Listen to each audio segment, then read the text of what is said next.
मैं बरसों बाद अपने शहर लौट रहा था। स्टेशन आने में कुछ ही समय बाकी था। पेड़, पौधे, पहाड़ सब तेजी से पीछे छूट रहे थे और मंजिल करीब आ रही थी। मंजिल यानी मेरा घर, मेरे अपने और मेरी मोहब्बत आफिया। एक झटका खाकर ट्रेन प्लेटफार्म पर रुक गई। मैं अपना सामान लेकर उतर गया। स्टेशन पर अजीब सा सन्नाटा था। भीड़ भाड़ वाली जगहें ऐसी चुप्पी देखकर मैं हैरान था। कुछ सोचता समझता उससे पहले सामने से अरमान चाचा आते हुए दिखाई दिए। बरसों से बाबूजी की गाड़ी वही चलाते थे। ये क्या माजरा है चाचा? मैंने उन्हें सलाम करते करते सवाल किया। मैं खामोशी से खिड़की के कांच से सर टिकाकर बाहर देखने लगा।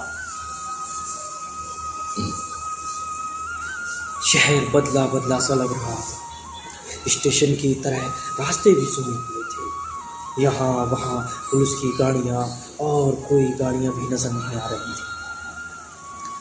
चचा ने मेरे हाथ से सूटकेस लिया और तेजी से चलने लगे। अपने सवाल का जवाब ना पाकर मुझे बेचैनी हुई और मैं अनमना सा उनके पीछे चलने लगा। बाहर वही पुरानी सफ़ेद एम्बेसडर कार खड़ी थी, बाबूजी की कार।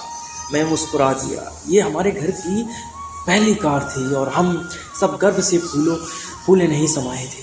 जब बाबूजी ने पहली बार इसको लाकर घर के सामने पार्क किया था, तो शायद मोहल्ले के लोगों की भी पहली कार थी। तब मैं 15-16 साल का रहा होगा और आफिया हुई होगी कोई 13 बरस की। जब घर के सब लोग कार को अच्छी तरह से देख परख कर अंदर चले गए थे, तब मैं और आफिया चुपके से सामने की सीट पर बैठ गए थे।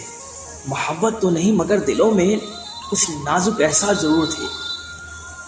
मुझे ख्यालों में खोया देख चाचा ने कार का दरवाज़ा खोलकर मुझे भीतर धकेल दिया और जल्दी से कार ड्राइविंग सीट पर जाकर बैठ गए और कार स्टार्ट कर दी।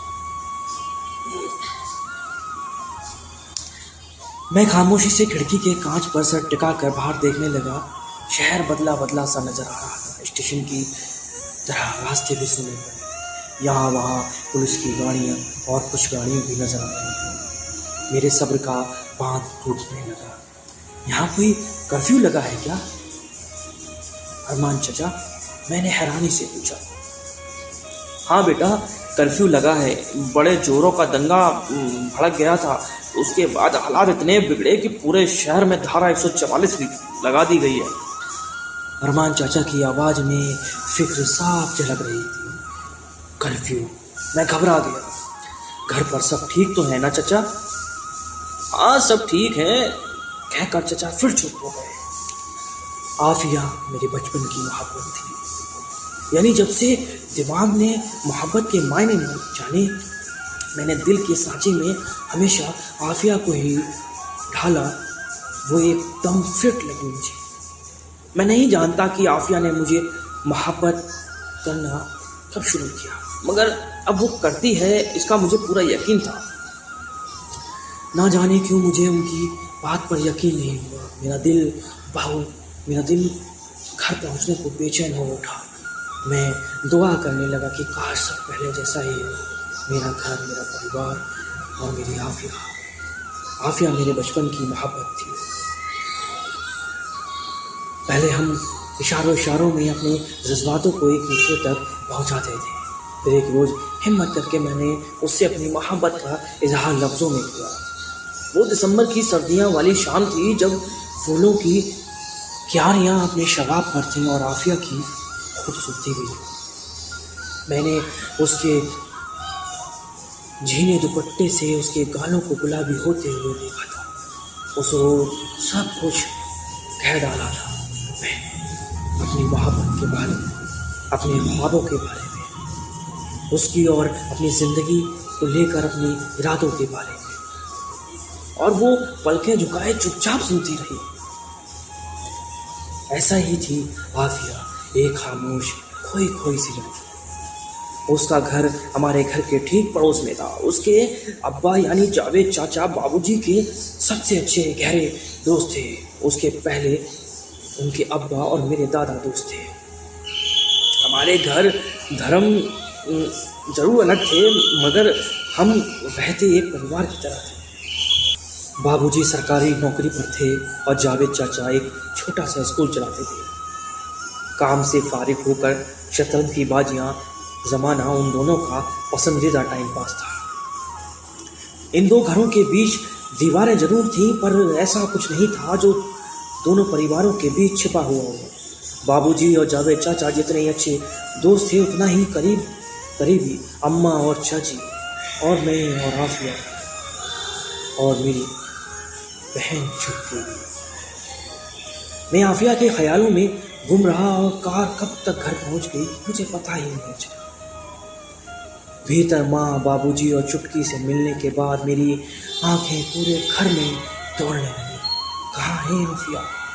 वो जानती थी कि आज मैं आने वाला हूँ, फिर वो यहाँ क्यों नहीं नजर आई? घर में पसरा सूनापन मेरे दिल के भीतर बैठा जा रहा था। मुझे याद आया कि 5 बरस पहले जब मैं आगे की पढ़ाई के लिए यूएसए जा रहा था, तो ऐसी ही बेचैनियाँ थी हमारे दिलों में। एक घबराहट, एक अनमनापन जो बार बार मुझे जाने से रोक रहा था। मोहब्बत में यूं जुदा हो जाना मुझे बहुत अखर रहा था। मैं बार बार उसको कसमें खिलाता रहा कि वो मेरा इंतजार करेगी। ना जाने कितने वादे हमने एक दूसरे से किए थे कि हम कभी नहीं बदलेंगे। सारी दोपहर हम घर के पिछवाड़े लगे पीपल के तने से पीठ टिकाए, कभी कुछ कहते तो कभी कुछ सुनते और कभी यूं ही खामोश बैठ जाते थे। मैं सोचने लगा कि उसको अपनी कस्में और मेरे वादे याद तो होंगे ना, या नहीं। मैंने सन्नाटे में डूबे घर का कोना कोना छान मारा।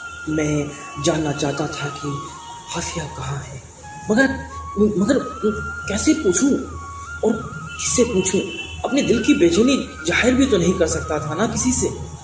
तभी बापूजी की आवाज आई, प्रशांत। मैं जाकर उनकी चारपाई के कोने पर बैठ गया। उन्होंने मेरे हाथ पर अपना हाथ रख दिया। मुझे 5 बरस बाद भी बापूजी का ये स्पर्श एकदम जाना पहचाना सा लगा।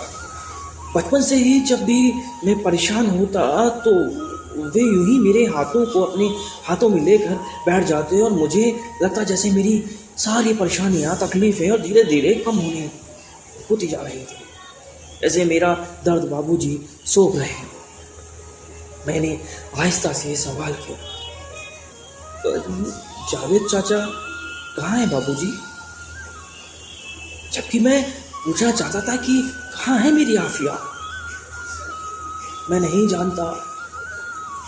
जानता वो कहाँ चले गए, बाबूजी ने हिचकते हुए जवाब दिया। जब शहर में दंगे भड़के तो हालात एकदम बेकाबू हो गए थे। हमने अपना दरवाज़ा कस के बंद कर लिया था। बाहर से आता शोर सुनकर हम कांप रहे थे। बेटा, माँ बोली, और उसी शोर में जावेद चाचा खटखटाता रहा। हमें पता ही नहीं चला। अगर हम जानते कि बाहर जावेद और उसका परिवार है तो क्या यूं ही अनसुना करते उसकी आवाज़ को?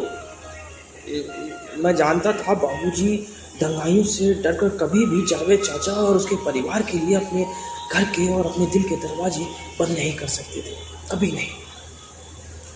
बाबूजी हरी हुई आवाज़ में कह रहे थे, जावेद ने मुझे गलत समझा प्रशांत। वो मुझसे नाराज़ है, बहुत ज़्यादा नाराज़ है। वो ऐसे बोल रहे थे जैसे उन्होंने कोई अपराध किया हो। मैं उसे नहीं रोक पाया बेटा, शायद वो रुकना ही नहीं चाहता था। कहते कहते बाबूजी खामोश हो गए। माँ बताने लगी, जब वो अपने घर में ताला लगाकर जा रहे थे तब हमने उसे बहुत समझाया, जैसे वो समझना ही नहीं चाहते थे। मैंने उनके हाथ पर अपना हाथ रख दिया। अब शायद मेरी बारी थी कि मैं उनकी परेशानियों, उनकी तकलीफों को किसी भी तरह कम करूं। पर कैसे?